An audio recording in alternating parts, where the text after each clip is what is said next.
Halo, perkenalkan nama saya Andika Akbar Pratama dengan NPM 2417051056. Saya di sini akan menjelaskan UTP-AI responsi, yaitu genetik algorithm. Di sini kita akan mengklasifikasi iris menggunakan genetik algorithm feature selection dan k-nearest neighbors atau KNN. Nah, asal dataset ini dia berasal dari link ini. Jadi dataset yang digunakan ini pertama kali diperkenalkan oleh ahli statistika dan biologi Ronald A. Fisher pada tahun 1936. Untuk link datasetnya adalah ini.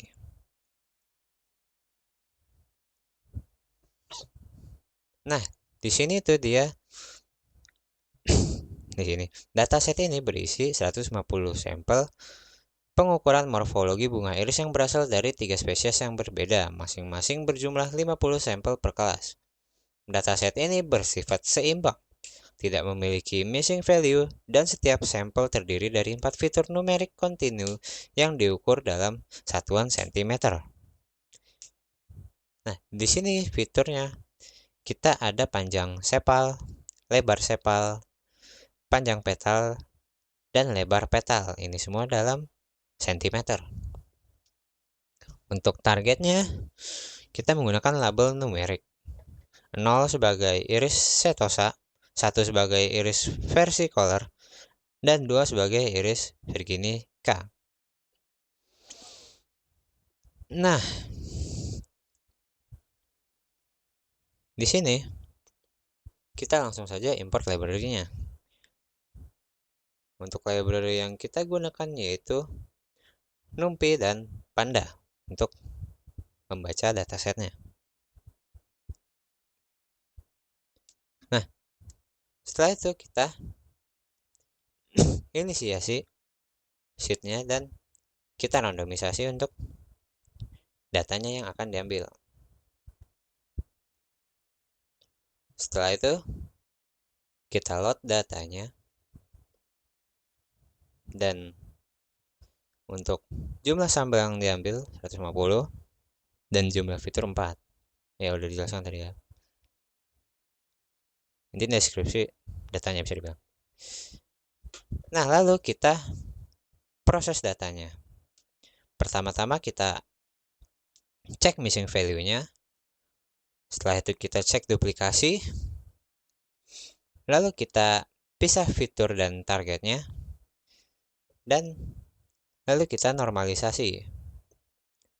Yang terakhir, kita train test split. Nah, hasilnya adalah missing value-nya itu 0, duplikasinya 1, lalu duplikasinya itu kita hapus. Sekarang kita punya 149 baris. Dan hasil train test splitnya 80/20, yaitu trainnya 119 sampel dan tesnya 30 sampel. Nah, ini adalah grafik distribusi fitur sebelum dan sesudah normalisasinya. Aduh, jika dilihat untuk grafiknya tidak jauh beda. Ya. Nah, setelah itu kita implementasi genetic algorithm menggunakan feature selection. Untuk komponen genetic algorithmnya kita representasi menggunakan binary kromosom 0 atau 1 per fitur. Lalu kita inisiasi secara random minimal 1 bit dengan pilihan minimal 1 bit aktif.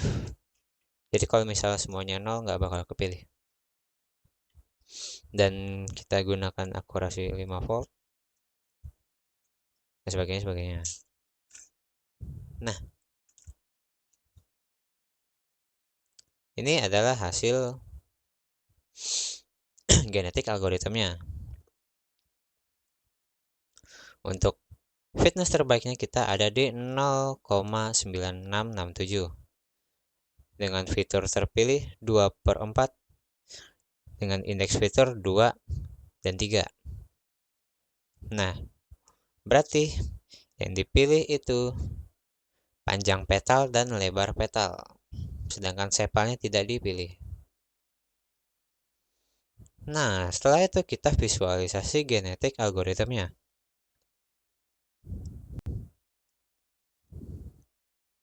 Ini adalah hasil grafiknya.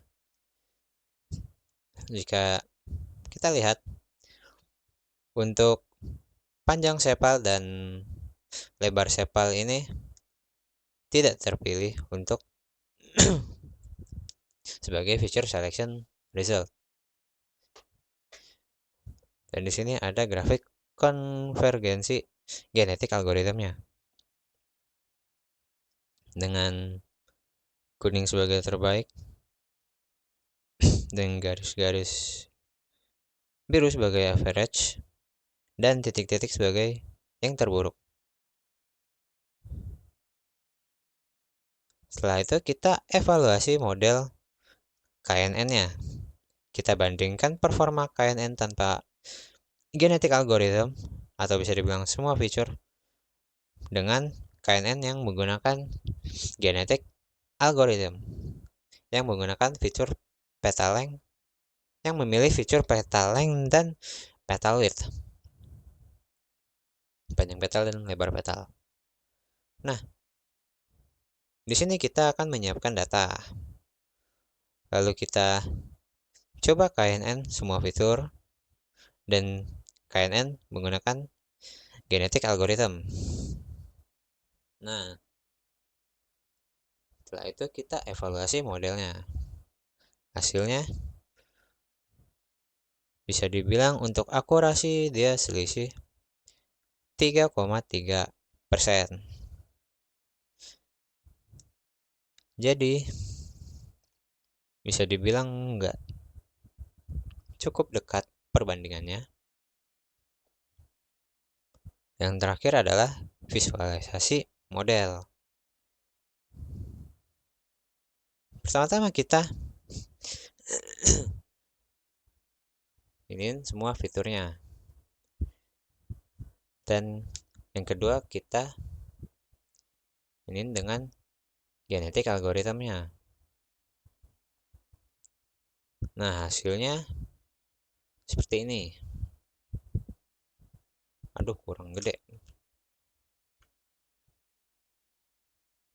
Nah, jika kita lihat dari perbandingan metrik evaluasi KNN dengan semua fitur dibandingkan dengan KNN menggunakan GA, ini skornya cukup dekat, selisih 0,3 sampai 0, enggak ya, 0,3 0,3-an. Lalu yang terakhir kita pair plot.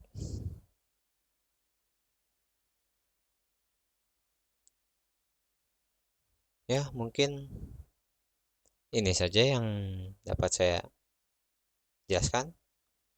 Jika ada salah kata saya mohon maaf. Terima kasih.